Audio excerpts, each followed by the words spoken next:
Hello दोस्तों, नमस्कार। खबरें जारी, मैं हूं आपके साथ राहुल। बिहार में क्या होगा? नीतीश कुमार एक बार फिर इस्तीफा देकर मुख्यमंत्री बनेंगे या इस बार विधानसभा ही भंग कर देंगे? वैसे चर्चा इस बात की भी है कि जैसा चल रहा है वैसा ही चलेगा, लेकिन चर्चा तो उनके पाला बदलने की भी है। पटना में जेडीयू के नेता ही कह रहे हैं कि नीतीश कुमार पलटी मारेंगे, इस बात से इनकार नहीं किया जा सकता है।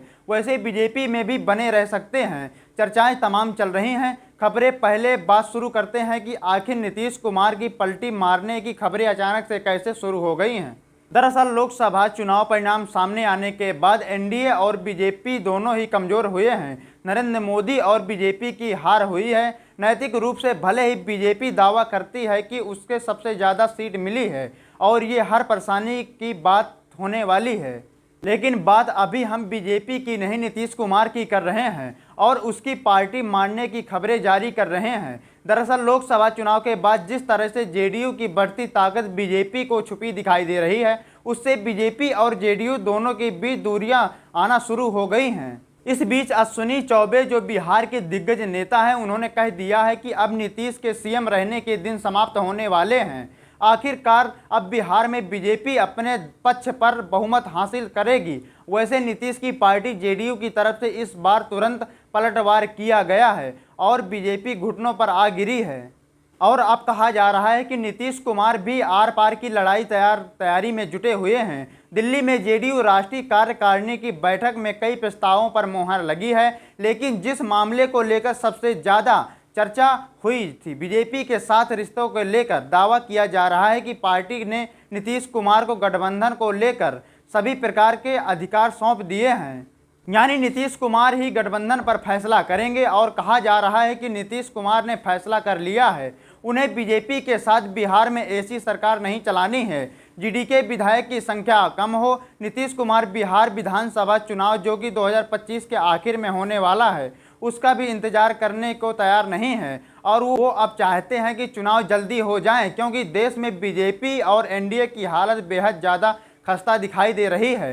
जितनी देर उतना नुकसान, यानी उनका कहना है कि जितना देर होगा उतना नुकसान बीजेपी को होगा। ऐसे में नीतीश कुमार तय समय से 1 साल पहले ही बिहार विधानसभा चुनाव कराने की तैयारी में दिखाई दे रहे हैं। नीतीश कुमार महाराष्ट्र, झारखंड और हरियाणा विधानसभा चुनाव, जो इसी साल के आखिरी में होने वाले हैं, उनके साथ बिहार विधानसभा चुनाव कराने की तैयारी कर रहे हैं। इसके लिए वो सितंबर में बिहार विधानसभा को भंग कर सकते हैं।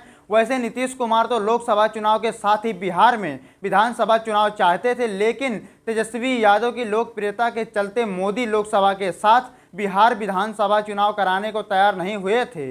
लेकिन अब केंद्र में मोदी का कद छोटा होता हुआ दिखाई दे रहा है, तो नीतीश कुमार ने एक बार फिर से विधानसभा भंग करने की डिमांड कर दी है। नीतीश कुमार किस तरह से विधानसभा के अपने सदस्यों की संख्या बढ़ाना चाहते हैं और वो इसी तरह के आधार पर वो अपना बार्गेनिंग पावर भी बढ़ाना चाहते हैं और ये भी संकेत दे रहे हैं कि अगर बीजेपी उनके मांग नहीं मानती तो अपने रास्ते अलग कर सकते हैं। विकल्प नीतीश के सामने मौजूद हैं। खबरें हैं कि नीतीश कुमार चाहते हैं कि उनको पार्टी विधानसभा से पहले या दूसरे नंबर की पार्टी बने, जिससे पलटी मारने की सूरत में सीएम पद सुरक्षित रहे। यानी ये तो साफ हो गया है कि बिहार विधानसभा भंग होने वाली है। नीतीश बीजेपी के साथ रहें या उनके खिलाफ बिहार में विधानसभा के नए चुनाव होने वाले हैं, ये तय माना जा रहा है कि बस इतना तय होना है कि नीतीश के चुनाव है कि नीतीश कुमार चाहते हैं कि उनको पार्टी विधानसभा से पहले नंबर की या फिर दूसरे नंबर की पार्टी बने, जिससे पलटी मारने की सूरत में सीएम पद सुरक्षित रहे। यानी ये तो साफ हो गया है कि बिहार विधानसभा भंग होने वाली है।